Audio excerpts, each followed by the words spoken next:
it wouldn't surprise me if John Gibbons is fired. I mean, that wouldn't surprise me. We're in agreement there. Yeah. I don't know if you're going to fire John Gibbons and bring this same team back. I think that's a colossal mistake because I agree with you. John Gibbons wasn't here last year when this thing was a mess.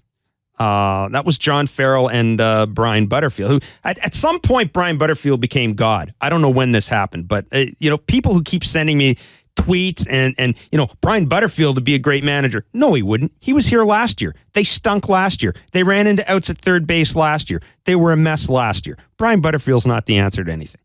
All right, I get that off my chest.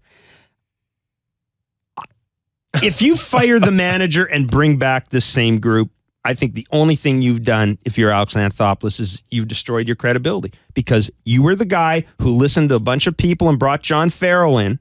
You stuck with John Farrell for 2 years, even though a lot of people kind of realized halfway through the second year that John Farrell had already got one foot in Boston.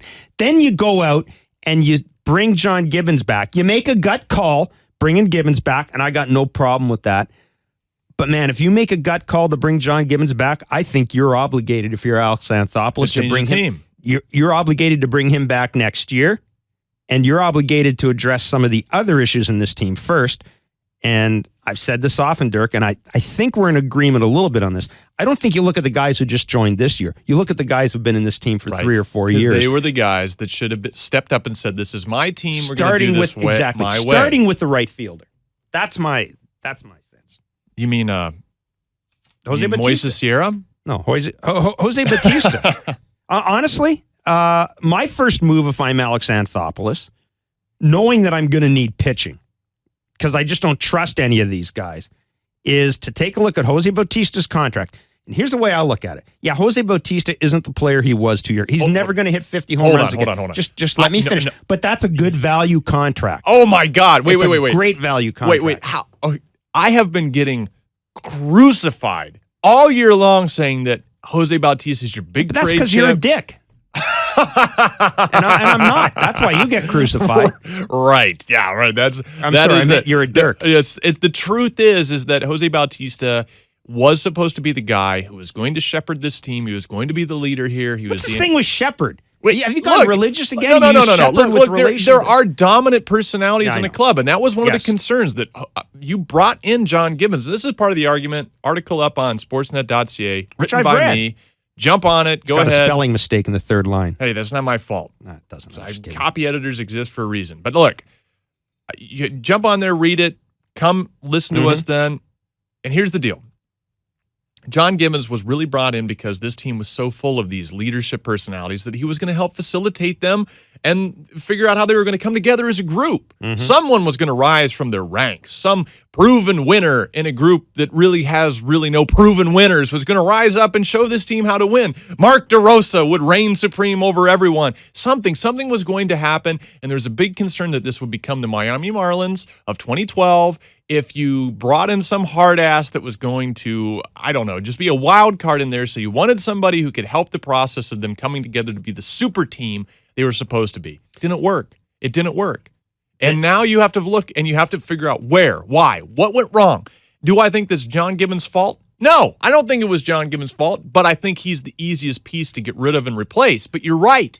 If you do that, it does destroy Alex Anthopoulos' credibility. He wanted this guy in there. But the other thing is that are you going to – who would you rather get rid of at this point? I mean, if you're going to put blame on Jose Bautista and say that, he isn't the guy grabbing guys for the scruff of their neck, for God's sakes, this weekend they're getting almost swept by the Houston Astros, and he's playing drums on the head of Munenori Kawasaki as they – basically just lay down and die in the basement of the AL East, getting beat by the worst team in baseball, and you're having a good time? Knock that off. I'm looking at it more along the lines of, I know I have to make a significant move. I've got some bad contracts that I'm probably not going to be able to move, and I'm not including R.A. Dickey in that. We'll deal with that some other time.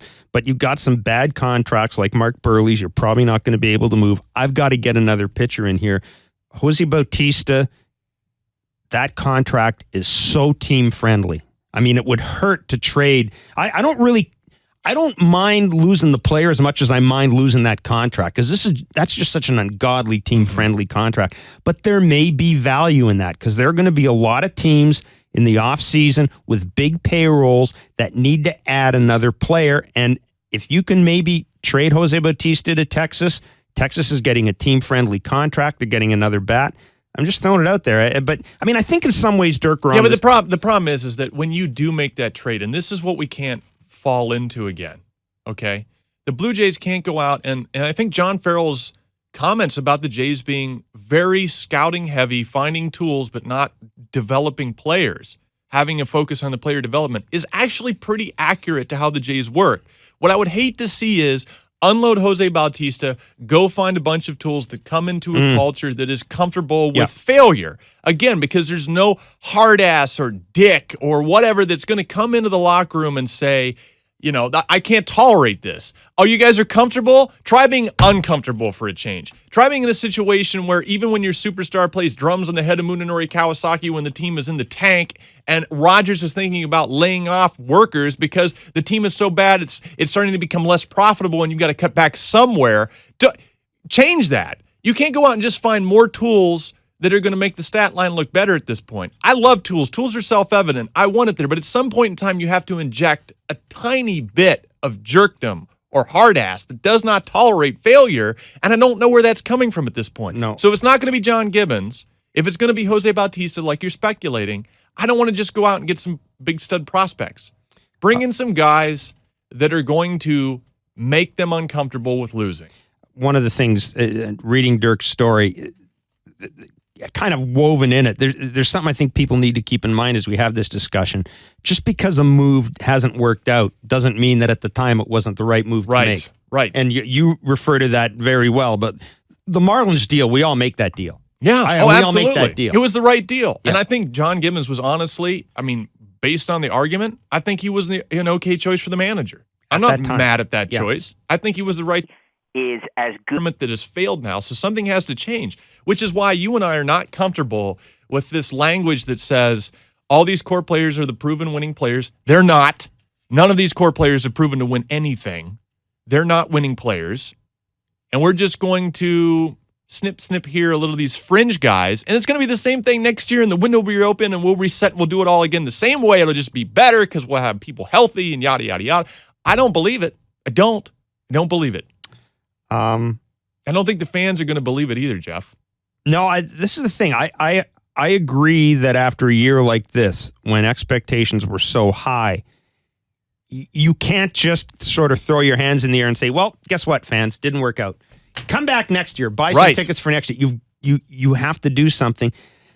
Man, I don't know if getting rid of the manager alone does that. There has to be something else. And you know what? I will reiterate this. Does John Gibbons get fired? Probably. Is it fair that he does? No, I don't think so. Yeah. I don't think so.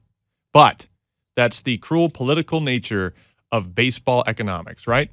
Absolutely. We're going to be joined, by the way, by John Paul Morosi later on in the show. He's got a ton of stuff to talk about. The whole Torrey Hunter, Albert Pujols near fight in Anaheim last year. Boy, I'll tell you, as much as you may think the Blue Jays are a mess, I'm not entirely certain the Los Angeles Angels of Anaheims aren't even a greater mess. Now, here's the thing. If Mike Scioscia gets fired, hire him.